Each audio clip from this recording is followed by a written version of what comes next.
Hello, respective viewers. Well, lugubriously, I've got to talk about this Ukraine conflict again.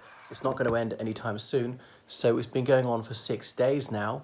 And obviously, the Russian military has closed in on several cities, all but surrounded Kyiv, fighting in Kherson, approaching Mariupol, still fighting in Kharkiv. So notably, 6 days into the conflict, they haven't managed to take a single major city. Kharkiv is only 20 miles from the Russian frontier.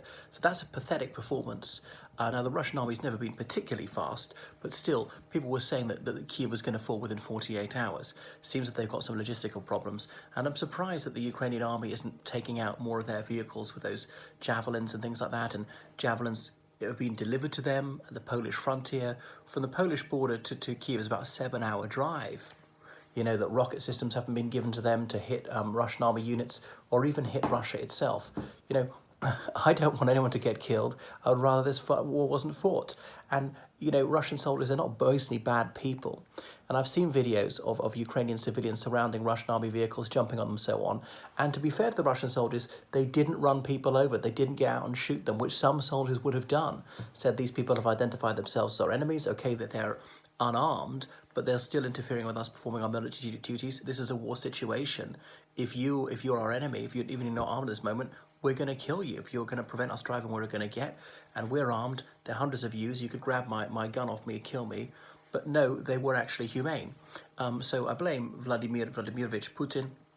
And, you know, they're not monsters, the average Russian soldier, but they're so pumped full of propaganda. So they've been duped by the state media.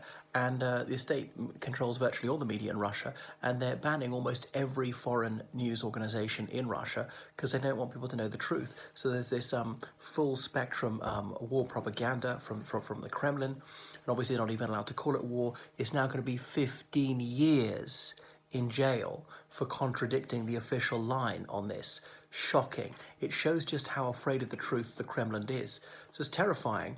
The Russians are allegedly using Napoleonic tactics, send the cannon fodder deep into the enemy and line them up in proper troops to mop up. Hey, well, maybe, I mean, I think obviously surround these areas and then just pummel them, just reduce them to dust. Obviously starve them out. Now, I've heard people say, well, that's a war crime. I mean, I'm not sure that's true. Obviously, siege warfare has gone on throughout history, but maybe international humanitarian law has changed and starving people into surrender is now illegal. I don't know. Certainly, cluster munitions have been used, which has been illegal since 2008. The United Kingdom used them not so long before that, but they are now illegal. And obviously you've got to try and reduce civilian casualties. They hit that government administration building in the middle of Kharkiv a couple of days ago, but surely that's a civilian target. I know it's a government building, but there are no military personnel there so far as I know. What would be a permissible target would be obviously an army base, a naval base, a warship, an air force base, a tank, soldiers, might be a munitions factory. Some news says that they use the thermobaric bombs as well. I've read about that. I don't know whether it's true or not. It's difficult to know what to believe. But anyway, how's it going to end? Well, one thing is Mikhail Friedman, this Russian billionaire resident in London, he held a press conference today, and he correctly said that the sanctions are not going to end this war. They take weeks, even months to really bite. I know the Russians are feeling the effect already. Russia's got over $600 billion in reserves, so that would take them about a year to spend. Of course, some of their reserves have fallen already because some of those are in rubles, which has lost so much of its value. Hi there, English Muffin. Well, a lot more in live streams lately, but there's a lot more news to report, and it's actually absolutely compelling viewing, and it's really dominated the media cycle, and notably how the world of sports has got involved, banning Russia from lots of sports. So perhaps it's important to send it to moral Coventry.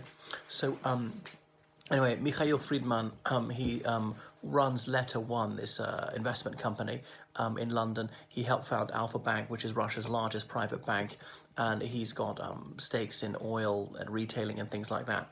So he's quite correct. The sanctions won't be enough. Frankly, Putin doesn't care about the economy in the short term. I mean, he's going to start caring about it. I mean, there's a lot more that NATO could be doing, or getting the Ukrainians to do, is using the cyber warfare, take down their banks or get the cash machines to spill out cash or give people bank statements saying that you're massively in debt when they're not, make sure that the military don't get paid on time, turn off the water, gas, electricity, interrupt their TV, have psychological operations, lists of all the Russian soldiers being killed with their photo, name, date of birth to prove it's true, all the ones being captured, demoralize the civilian population a little bit. Some sort of appeal to Putin's inner circle to stop him before he goes too far. And if words don't have a dissuasive effect, you're going to have to force him out, because we really don't want the Third World War. Anyway, it's very dispiriting and worrying. And who's next? Is it Georgia next? I mean, I thought NATO troops could rush to Georgia, even though it's not a NATO country. Some NATO countries would do it and just line up there, because obviously the Russian army is illegally occupying Abkhazia and South Ossetia. Say that if you advance, we're going to start shooting back, and that's it. So that Georgia cannot be taken, and it would also prove that it's really boomeranged on Putin. Yes, you can still visit Russia as a European Union or United Kingdom citizen, but it's difficult. How are you going to go? You can't fly directly. Fly to Finland from Helsinki, take a train to St. Petersburg, fly to, say, Vilnius and get a train to Minsk, that's Belarus, go anywhere in Russia from there. You can go via Turkey, via Georgia, via Azerbaijan, one of those. So, yeah, their airlines are going to be going bust. They're not going to get transponders. Microchips won't be sold. But, Western countries, well, European Union countries have got to remind themselves, they spend about $300 million a day on Russian oil and gas. Could cut off all that, but that's about 30% of the European Union's energy. Now, people are already looking at eye-watering energy bill increases. It's not so bad now because it takes a while before that's felt on the forecourt, these energy increases or heating bills. But if things don't change by autumn, then it's going to be chilly, or we just have to wear a jumper at home. We can do that. We should do that for the environment anyway. Turn the thermostat down, wear a jumper. Look, here I am inside in one layer, and it's fairly chilly today because there's so much heating. So we use more heating than we want, and everything you buy, and that's oil and gas.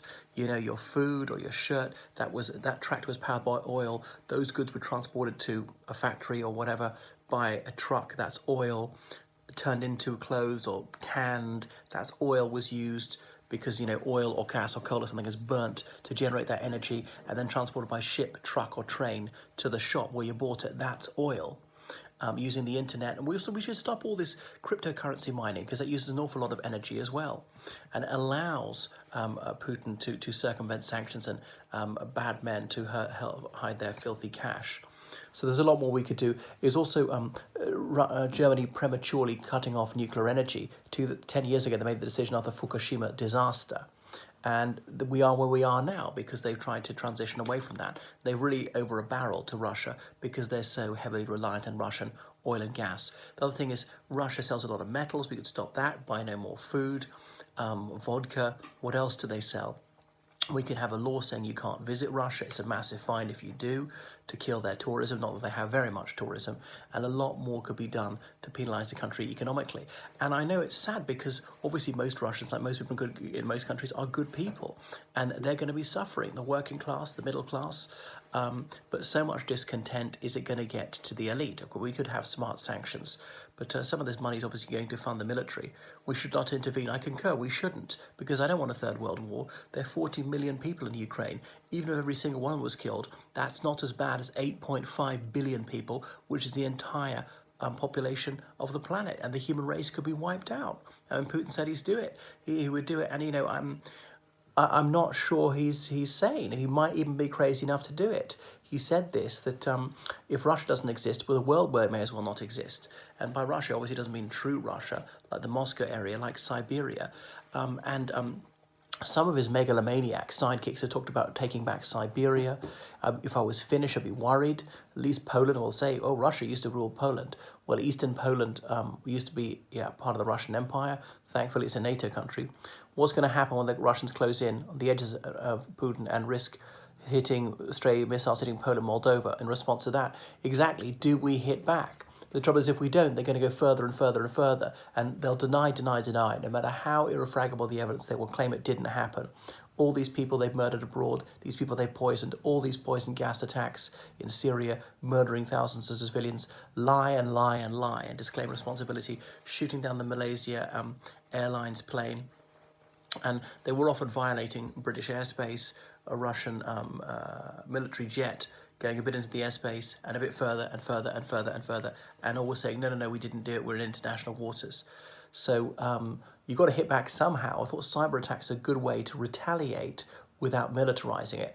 But then the Turks, they shot down a Russian military jet in 2015, and although there were daggers drawn for a while, and Russia said, well, we're not going to allow any tourism to Turkey, hurt them economically, there was no military response. So that's it. So as I say, I think the war going on for another few weeks and not try and take over the whole of Ukraine. There could be a lot of guerrilla warfare and just give the Ukrainians all the arms they want, except for nuclear weapons. It's disappointed that Bulgaria, Slovakia, and other countries which had MiG fighters, which the Ukrainian Air Force has, refused to hand them over. I thought the United States say, well, we'll replace them with more modern jets. The point about giving the Ukrainians MiGs is they know how to use them. They don't need to be trained to use them. Oh well, charity, Chelsea FC to be sold. Well, all the funds could go to for humanitarian aid, something like that. So it's really quite dispiriting. But Russia could be hit economically an awful lot more than it is now. But yeah, certainly in the short term, Putin doesn't care about it. But I don't see how he can put his placeman in there as president and have that person have any legitimacy. Yeah, I saw the United Nations vote in the General Assembly. Yeah, only 5 voted for Russia's position, obviously including Russia, and these are all pretty filthy regimes voted for it. Quite a few abstained, which I thought was more abstentions than Russia could have anticipated, was 110 voted against. So a very heavy defeat for them, but this is passed under a chapter of the United Nations Charter, which is non-binding, so it's simply a recommendation. And they'll defy the will of the international community yet again. So I mean, Putin is responsible for a stink in so many places. I thought NATO troops could take out Wagner, these Russian mercenaries in Syria and Libya, and say, well, you said they're not Russian soldiers, so we can kill them. You don't hit us back. So yeah, there was an idea that Ukraine be admitted to the European Union now, and then Putin's war would have already failed in one of its major aims to prevent that happening. But so many Ukrainians have moved to the West, would they ever come back? And so whatever survives, Ukraine's going to be quite wrecked. They've just destroyed so many buildings, damaged its economy so badly. And it's also given the EU another impetus to move to green energy now. But the trouble is it's not sunny every day, it's not windy every day, the waves aren't that strong every day. Sometimes the water flow in rivers is not that strong. So what do you do when you don't have enough renewable energy? You turn to oil, gas and coal. It's going to be difficult to ever go 100% renewable. You might say, well, somewhere in the world it's always windy or sunny or whatever it is somewhere. I have to be able to send it down power lines a very long distance. So yeah, that's it. I think it's got a few more weeks to go. And as I say, the dispiriting thing is they're always innocent casualties. As I said, most of the soldiers on both sides are not bad people, and not that all Ukrainian soldiers are necessarily good people either.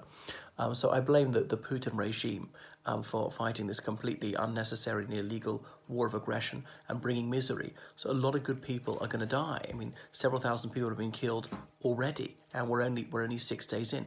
The largest war in Europe since 1945, and it's all down to one man. But his codependents in that Camarilla of his, they might share his paranoid delusions, worryingly. All right, that's enough from me. Toodaloo.